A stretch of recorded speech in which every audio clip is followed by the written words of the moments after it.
début de notre programme, sans vous mentir, il y avait des combats. Il y avait des persécutions. Il y avait des réflexions. Est-ce qu'on annule? Est-ce qu'on repousse? Est-ce que? Alléluia. Mais quand Dieu a posé quelque chose pour impacter un jeune, il ne peut pas le repousser. S'il dit que c'est le moment que je dois toucher un jeune, il ne peut pas le repousser. S'il dit que c'est maintenant que je veux parler à un jeune, il ne peut pas le repousser. Peu importe ce qui va se passer, il ne va pas le repousser. Alléluia. Lorsqu'on a commencé, on réfléchissait pour le programme, on disait Seigneur, nous allons parler sur quoi pour parler aux jeunes. Nous allons parler sur quoi pour conseiller aux jeunes. Et il a demandé simplement de parler aux jeunes, pour leur poser la question de jeune, où es-tu? Mets-toi face de ta destinée. Alléluia. Positionne-toi face de ta destinée. Il y a beaucoup de jeunes aujourd'hui qui ne regardent pas leur destinée, qui ne prêtent pas à leur destinée. Ils ne prêtent pas attention à leur destinée, mais ils prêtent attention au plaisir du monde. Ils courent faire le plaisir du monde. Ils doivent être riches, ils doivent rouler les grandes voitures, ils doivent commander le monde. Alléluia. Aucun jeune se pose la question que qu'est-ce que Dieu a prédestiné pour moi? Qu'est-ce que Dieu a réservé pour moi? Alléluia. Comme passage biblique de base, nous allons prendre 1 Corinthiens. 1 Corinthiens chapitre 15, au verset 33. Nous allons évoquer la parole de Dieu.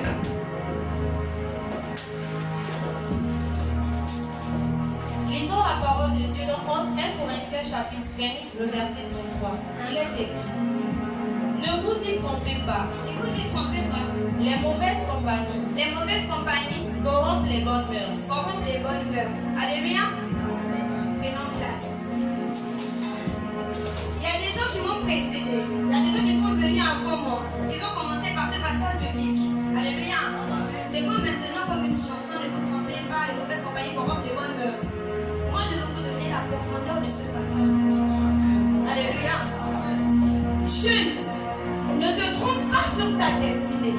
Ne pense pas parce que tu es beau, ne pense pas parce que tu es belle, que tu dois te réjouir de ta destinée. Tu dois te réjouir de ta jeunesse. Tu dois te réjouir des plaisirs de ce monde. Les mauvaises compagnies corrompent les bonnes mœurs. Tant que tu es conscient de ce que tu veux dans ta vie, quelqu'un ne peut pas te dérouler. Alléluia. Tant que tu sais ce que tu veux de ta vie, quelqu'un ne peut pas te dérouler. Le jeune se déroute, la jeune fille se déroute quand elle veut être déroutée. Alléluia. On ne t'attache pas la corde au cou pour suivre les autres. C'est toi qui suis les autres de ta propre volonté. Personne ne te poursuit pour te dire péché. Non. Non. C'est toi-même qui veux rester dans le péché. C'est toi-même qui veux suivre des mauvaises compagnies. Alléluia. Celui qui est passé hier, il pouvait parler que nous devons choisir nos amis. Nous devons trier les amis. Alléluia. Pas faux. Pas faux. Un païen ne peut pas avoir un ami chrétien et qui ne devient pas chrétien. Un chrétien ne doit pas avoir un ami païen, impossible. Si surtout il ne sait pas la dimension de sa foi, il ne connaît pas avec qui il marche, parce que tôt ou tard il va se dérouler. Alléluia. Forcément il va se dérouter. C'est vrai que nous disons les mauvaises compagnies corrompent les bonnes mœurs. Ça c'est vrai, c'est pas faux. Mais est-ce qu'un jour, ton ami qui a eu à te corrompre t'a poussé, mais il t'a mis la corde au cou pour que tu le suis? Tu pouvais prendre toi-même la décision de dire que je ne le suis pas. Tu pouvais toi-même prendre la décision que je prends ma vie en main et je ne le suis pas. Alléluia. Si tu te laisses corrompre, c'est parce que tu le veux. Les autres sont venus parler hier et tout. Moi, je suis venue clarifier quelque chose et qu'on doit être clair et net.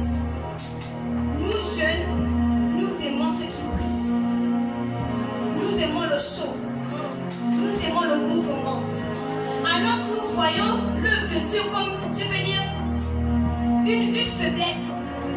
Pour les jeunes, Dieu c'est pour les dieux. Alléluia. Un jeune ne se dit que moi je suis jeune, pourquoi je vais investir toute ma jeunesse à servir mon Dieu? Impossible. Je vais me réjouir, je vais sortir beaucoup de femmes, je vais sortir beaucoup de hommes, je vais poursuivre ma jeunesse, je vais aller dans les cours, je vais danser dans les cours, je vais boire l'alcool.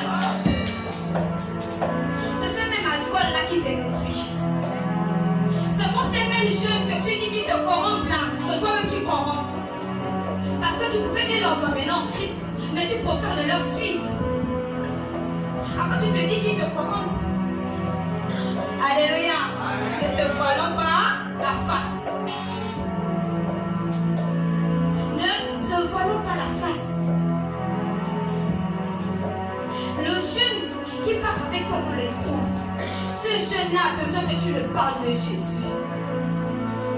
Le jeune avec qui tu marches, oh mano, comment ça va, je te vois, je ne sais pas comment on parle ça. Il a besoin que tu le parles de Jésus. Laisse-moi te dire, toi seul. Le jour de l'année, comment Dieu va te poser la question que ton ami qui marche avec toi, il est mort. Pourquoi? Il n'est pas mort parce qu'il a choisi de mourir. Il est mort parce que tu ne m'as pas parlé de Dieu. Il est mort parce que tu ne l'as pas conseillé. Si tu l'avais conseillé, il devait retourner sur ses pas et venir suivre le Dieu que tu sais. Tu es chrétien à l'église, tu es allé dehors. Tes amis savent que tu es chrétien, mais ça ne se reflète pas. Alléluia. Tes amis savent que tu es chrétien, mais ça ne se reflète pas. Ils savent seulement que tu es chrétien, mais non. Alléluia. Excusez-moi, je ne sais juste pas. Avant, quand je sortais, je m'en foutais de mon habillement. Que la robe que j'ai portée, elle est courte, elle est dans mon groupe. Je sais pas. Il y avait un jour, ma grand-mère m'a fait asseoir et m'a dit, Anushka, lorsque ta mère va se consacrer, elle ne se consacre pas seule, elle se consacre avec toi. Tu dois suivre ta mère dans son ministère. Alléluia. Quand je regarde ma mère quand elle sort, je regarde son accoutrement, je sais que quand elle va sortir, on va dire, ça c'est parce que c'est ce qui passe là. Alors de la même manière, lorsque je dois sortir, je dois bien me dire, afin que lorsqu'on me voit passer, on dit que c'est la fille des pasteurs, c'est faux. Le jeune ne doit pas suivre ce que la destinée, je vais dire ça comment. Un jeune ne doit pas suivre la destinée de son parent, tu vas créer ta propre destinée à toi. Si tu dis que tu suis la destinée de papa ou la destinée de maman, tu vas te cogner. Parce que les persécutions que maman, elle vit, les persécutions que papa vit, tu ne peux pas le vivre. Tu ne peux pas le surmonter. On a fait ce programme, c'est pour parler à un jeune. C'est pas pour bercer, c'est pour conseiller. C'est pour emmener un jeune à se réveiller et à prendre conscience de sa vie. Alléluia. Certes, nous sommes jeunes. Certes, nous sommes beaux. Certes, nous sommes belles. Mais nous devons savoir que la beauté n'a pas rester sous terre. Nous n'allons pas partir avec cette beauté. Quand la mort vient, est-ce qu'il regarde que tu es beau ou tu es belle? Est-ce que quand ta mort vient, il regarde que oh non, quand tu es fils de ministre, tu es fils de pasteur? Jamais. Il te prend. Il part avec toi. Je vous pensez que c'est le moment de jouer avec sa vie. Vous pensez que c'est le moment de jouer avec sa destinée? Pourquoi on est jeune face à ta destinée? Face à ton destin? C'est parce que beaucoup d'entre nous, les projets que Dieu avait déjà prédestinés pour nous sont passés à côté de nous. Parce que nous n'avons pas prêté attention à sa voix. Parce que nous n'avons pas prêté attention aux aides de la destinée qu'il a envoyées. J'ai bien aimé ceux qui sont passés, ils ont parlé des aides de destinée. Il a parlé des réunions familiales, ils ont parlé de beaucoup de points. Ah, jeune. C'est le moment que nous nous lèvons. C'est le moment que nous prenons conscience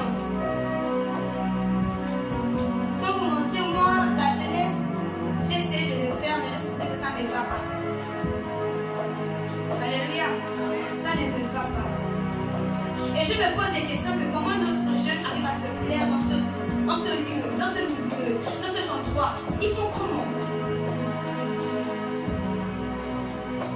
Nous allons prendre Ecclésiaste chapitre 12, premier verset jusqu'au verset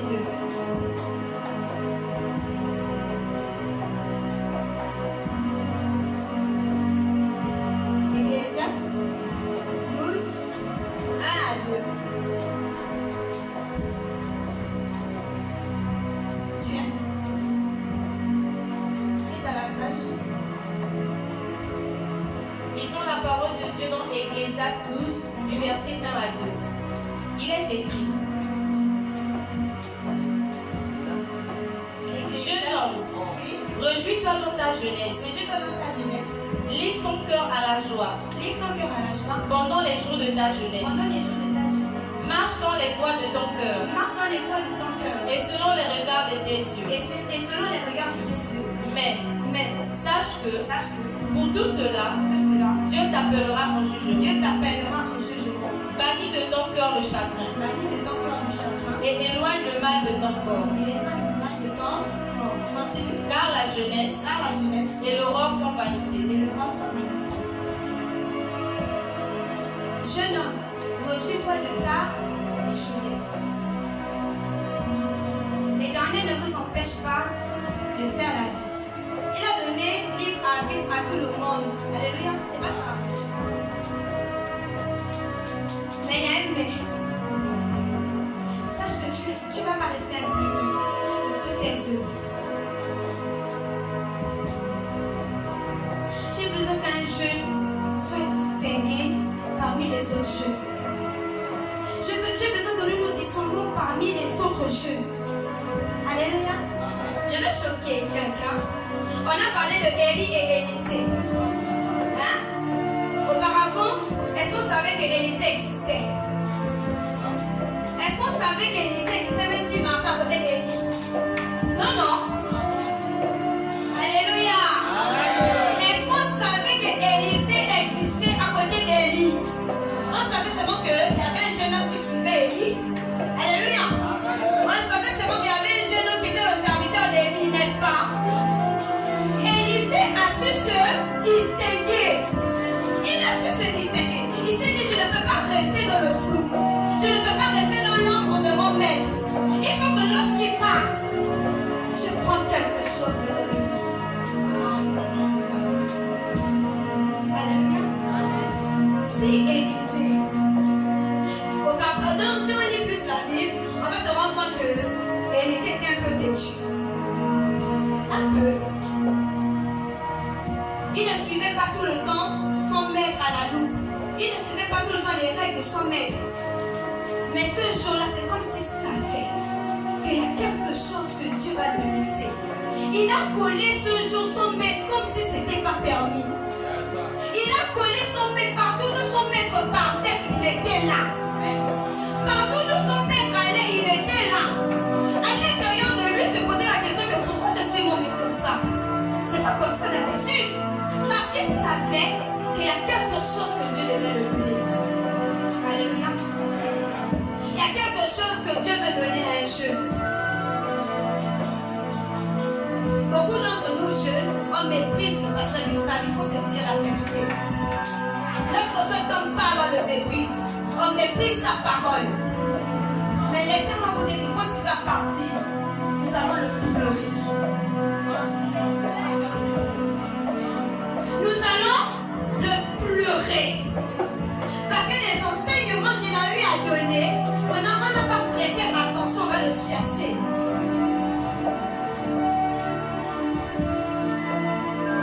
On va le chercher.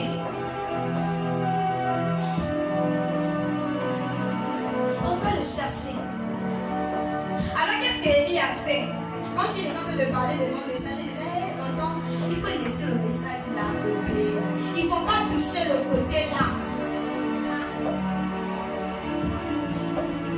Lorsque Élie et Élisée s'étaient retrouvés sur cette montagne, en train de prier, et que Élie est en train d'attendre ça, la venue de Dieu pour venir le chercher, Élisée avait peur.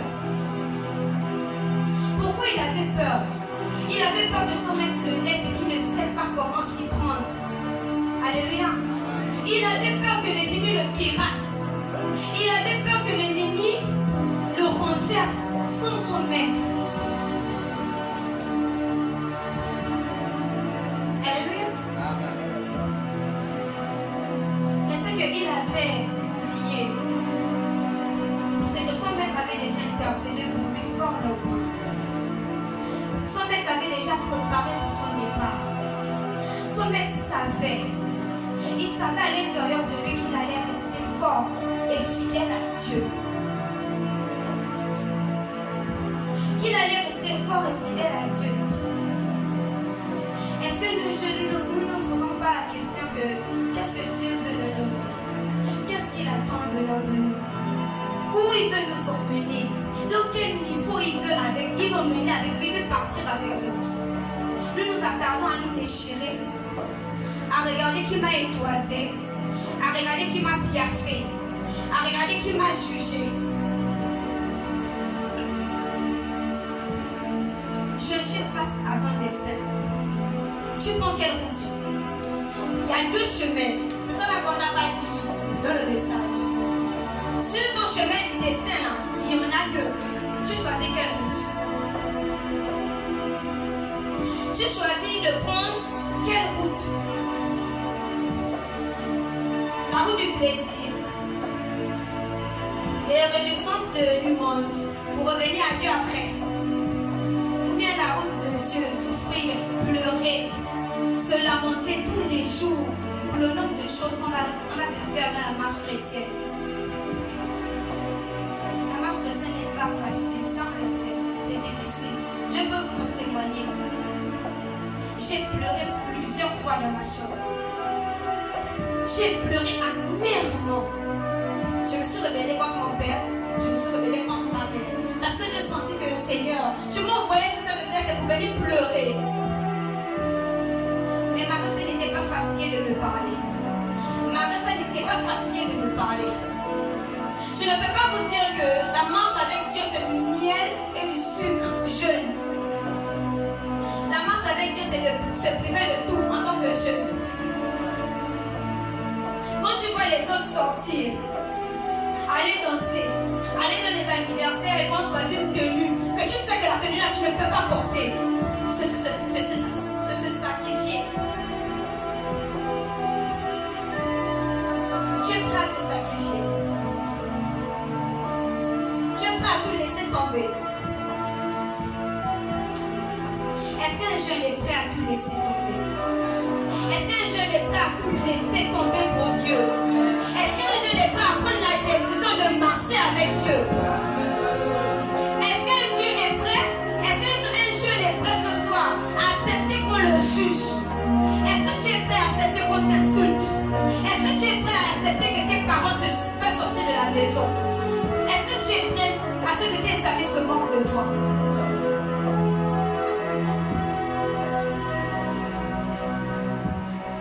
C'est pas seulement pour les jeunes. Il y a des jeunes hommes ici. Il y a des jeunes papas. Il y a des jeunes mamans.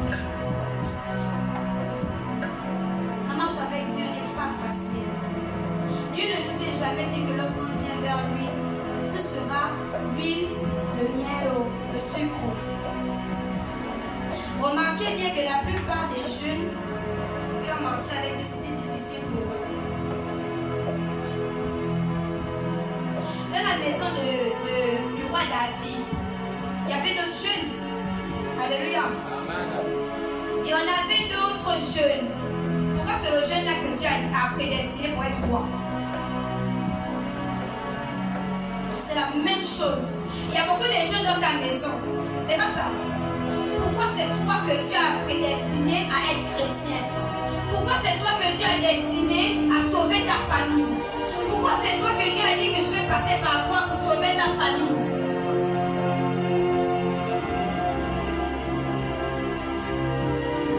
Ah, jeune. Nous courons vers la perdition et ça nous ne savons pas. C'est plus le moment que nous attardons sur les richesses. C'est le moment de suivre Dieu, de poursuivre Dieu. de courir vers lui. J'ai l'impression que les jeunes veulent croire en Dieu quand ils vont écouter la trompette sonner. C'est là où ils vont croire que Dieu existait pour des vrais.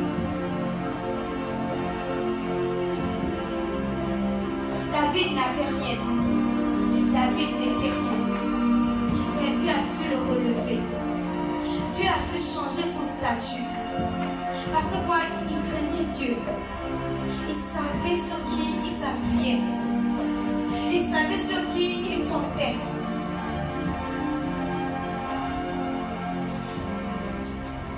Être chrétien ne suffit pas seulement de carabachis. Être chrétien ne suffit pas de s'habiller bien. Être chrétien ne suffit pas de bien prêcher. Être chrétien ne suffit pas de bien faire la modération.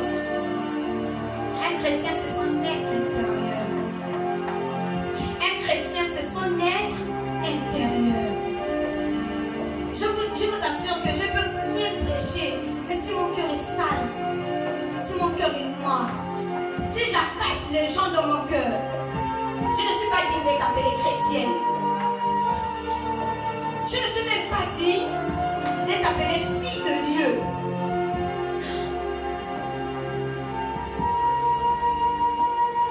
Je veux qu'un jeune, pendant que tu es assis sur ta chaise, essaie de réaliser ta vie. Essaie de réfléchir. Essaie de réaliser ce que tu as eu à faire avec Dieu. En cette année 2025, l'année en train de finir. Ton compte rendu auprès de Dieu sera quoi? On vient de créer bonne année. Bientôt, on va encore créer bonne année 2026.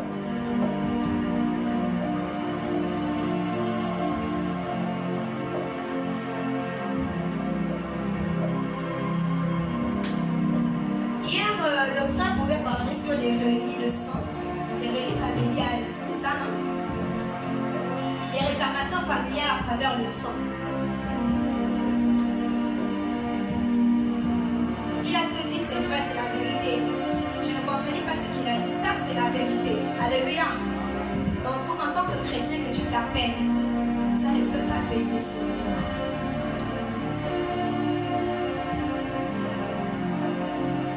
Si tu as une alliance avec ton Dieu, ça ne va pas peser. Ça va te poursuivre, mais ça ne va jamais t'atteindre.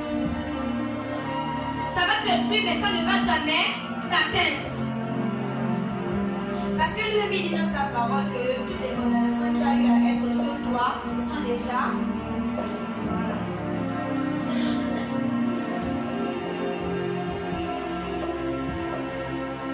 Dans ta destinée, tu te situes où? Dans ton destin, tu te situes où? Élisée, lui, il a su attraper le manteau de son père. Élisée a su prendre conscience de sa vie. Il s'est assis, il a réfléchi. Et si Élie part, il ne me laisse pas son manteau. Et c'est quelqu'un d'autre qui le prend, je vais perdre le ciel.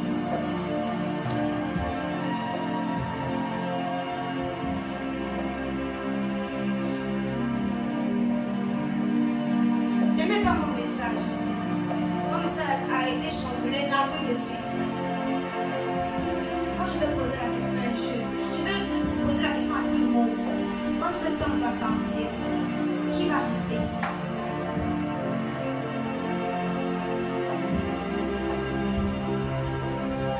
Quand ce temps va partir, quel jeune qui va rester ici?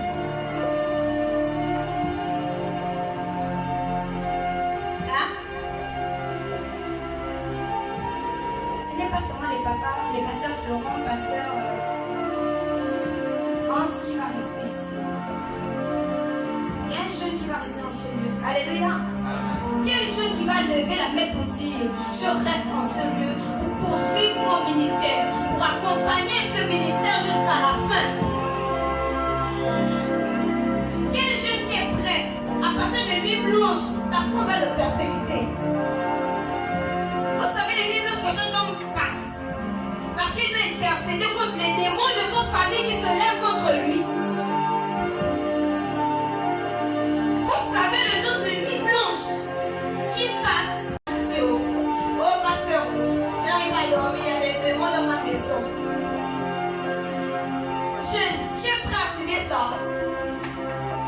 Quand il va partir, tu es prêt à te lever tous les jours pour intercéder pour les âmes de Dieu. Vous savez pourquoi Jésus aimait Jean? Beaucoup de gens ne s'est jamais posé la question. Parmi tous les disciples de Jésus, Jean était le seul jeune. Partez à lire la Bible. Parmi tous les disciples de Jésus, Jean était le seul jeune. Et le seul qui a prêté attention à tous ceux qui sortaient de la bouche de Jésus. Pierre était là, non? Il a dit, c'est cette pierre que je bâtirai mon église. C'est pas ça. Pourquoi c'est Jean qui l'a montré l'Apocalypse? Alléluia. Pourquoi c'est Jean qui l'a montré l'Apocalypse? Pierre qui bâtira, il va bâtir son église sur Pierre. Pourquoi il ne l'a pas montré l'Apocalypse? Pourquoi il ne l'a pas montré ce qui va venir? Pourquoi il ne l'a pas montré ce qui va précéder après lui?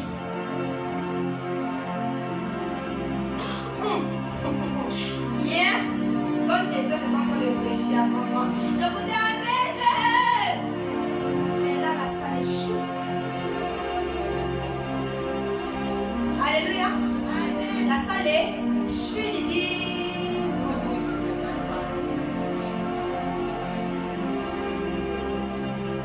Ça fait mal. Je vous assure, ça fait mal. Pour ceux qui sont dans TikTok, je sais que vous, jeunes, êtes dans TikTok. Dites-moi combien de morts qu'on vous présente dans TikTok, si ce sont les vieux ou bien ce sont les vieilles. C'est plus des jeunes, n'est-ce pas? Plus des jeunes qui meurent dans le monde.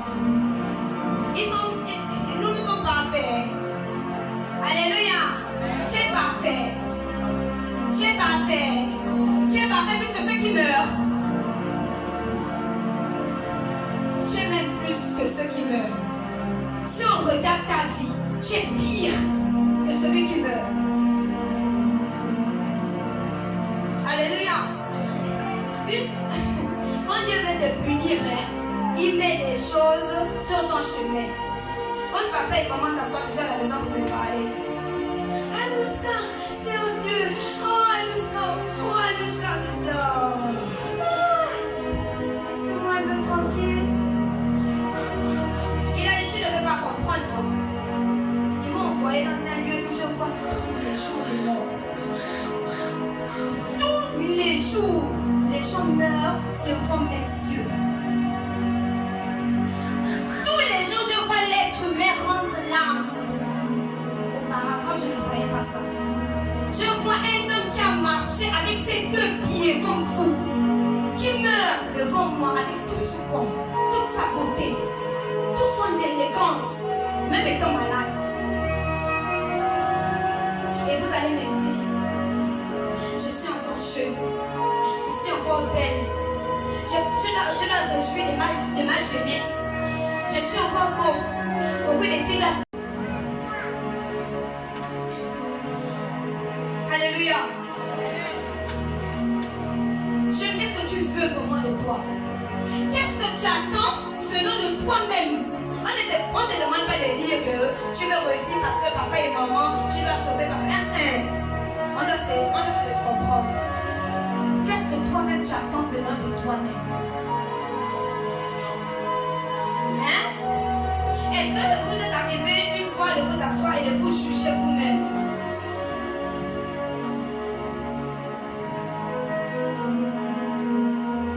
Ce qui me fait mal, c'est parce que quand le programme va finir, sans vous cacher, je sais que vous êtes en train d'écouter, mais quand vous allez sortir, ça va sortir de vos têtes. Vous êtes en train d'écouter, mais quand on va se séparer, chacun va prendre son chemin. La prédication va rester ici. Et quand vous allez rentrer à la maison, le cours de vie recommence.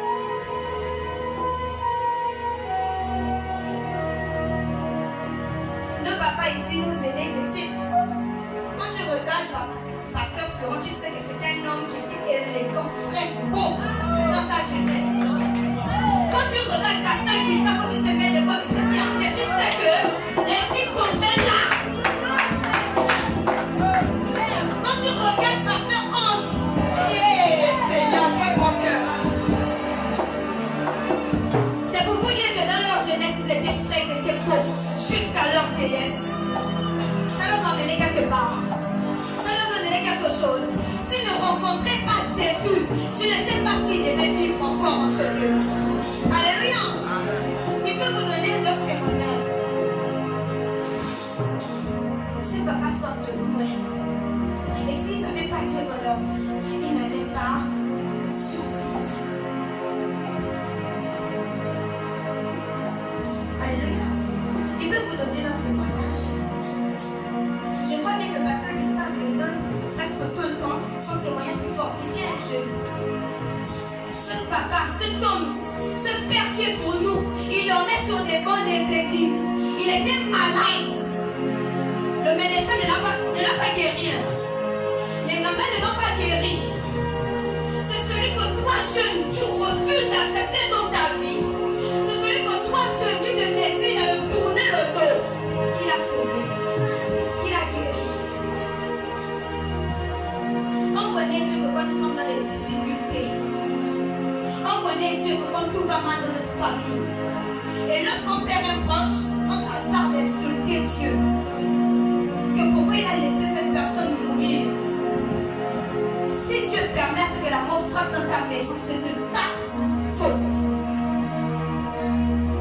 Ce moment il a eu à te parler, ce moment il a eu à attirer ton attention, mais parce que nous sommes têtus, il a frappé.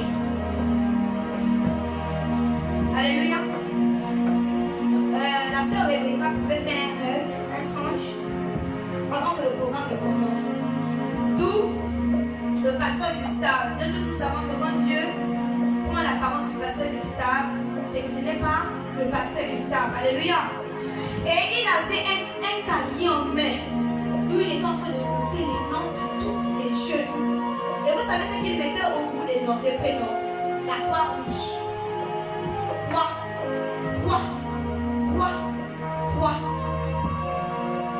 Et il a dit, je vais vous frapper autant que vous êtes avant la fin de la nuit. Si vous ne prenez pas conscience de vos vies.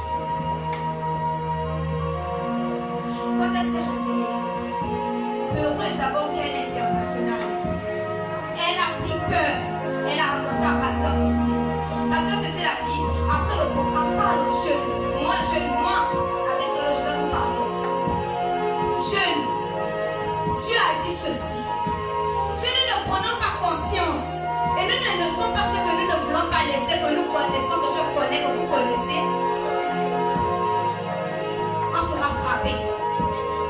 Alléluia. On sera frappé. Qu'on me piaffe, qu'on me regarde droit. Je dis ce que j'ai à dire. Au cours de ma vie, j'ai trop pleuré et je me dis, dans mon cœur, j'ai trop cherché l'amour. J'ai trop poursuivi l'amour des hommes. Que tu m'aimes, que tu ne m'aimes pas, je m'en fous. Tant que mon Dieu m'aime et tant que j'avance avec lui, c'est ce qui me suffit. Alléluia. Tant que c'est lui qui me donne le souffle de vie, qui permet que je me réveille chaque matin, qui permet que je mange, qui permet que je voie ma mère, parce qu'il y a d'autres qui n'ont pas de mère. Tant qu'il me donne ce souffle de vie, quand vous m'en dites, vous m'aimez, je m'en fous. Vous m'aimez pas? C'est pas toi qui me donne le souffle de vie. C'est pas toi qui m'achètes la nourriture. C'est celui qui est là-haut, là-bas. Comme sur cet hôtel, Pasteur Cécile intercédait pour nos vies. Personne n'était là. Ça fait mal. Qu'une mère qui t'a porté 9 mois dans son ventre. Tu te tiens debout et tu l'insultes du haut jusqu'en bas. Même s'il ne t'a pas porté dans son ventre. Mais une maman te fait la remarque dehors. Tu te tiens devant cette maman et tu l'insultes. Froid dans les yeux. Ça ne te ni chaud, ni froid. Et on s'attend à ce que Dieu nous bénisse. On vient dans l'église pour t'arracher. Oh Seigneur, oh, je peux avoir le pardon, le pardon. Avant le pardon, tu as regardé ce que tu as eu à faire. Quand pasteur Gustave, il m'a encore parlé sur le péché tous les jours, le péché par-ci, le péché par-là. Nous sommes fatigués de ça. Hein? Mais la chose c'est qu'après nous tombons dans ce péché. Et quand nous tombons, disons, si j'avais écouté le pasteur, trop tard. Alléluia. Si je ne me trompe pas, le serviteur de Élisée avait un prénom là. Géasi est venu prendre conscience de l'importance de son maître à ses côtés quand il avait la lèpre. Alléluia. Géasi était à côté de son maître parce que, à base de son maître, il avait les opportunités qui pouvaient atteindre. Hein? Vous savez quand vous êtes à côté du pasteur, on invite le pasteur quelque part. On donne l'argent au pasteur. Oh, on invite le pasteur, viens manger à la maison. On part.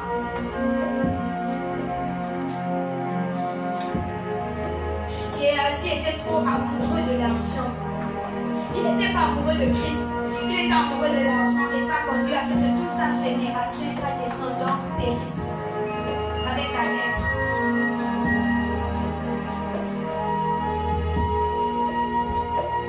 Je vous dis la vérité que lorsque je vois certaines personnes avec la lèpre au corps, j'ai mal au cœur. Je dis, cette personne ne devait pas avoir ça. Mais à cause de Géasi, cette personne a eu cette lèpre-là. Bien-aimé jeune, tu peux changer le cours de ta destinée avec ta prise de conscience. Tu peux faire en sorte que tes enfants ne viennent pas périr, ne viennent pas écoper tes erreurs de ta têtudesse. En prenant conscience de Dieu. Alléluia.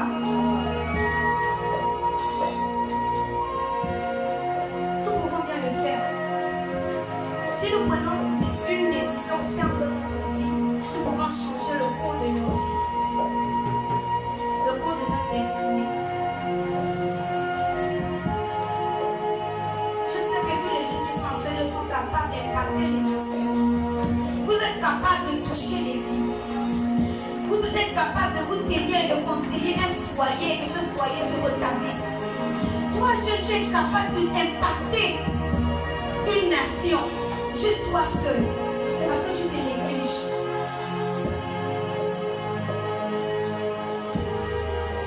Et si tu te lèves, tu vas voir ce que tu peux faire de grand avec ton Dieu. Alléluia. Puisque c'est la fin de ce programme, nous allons plus passer dans les temps de prière. Alléluia. Nous allons plus renverser des hôtels qui a eu à être bâtis et puis notre ventre, hein, pour nous détruire.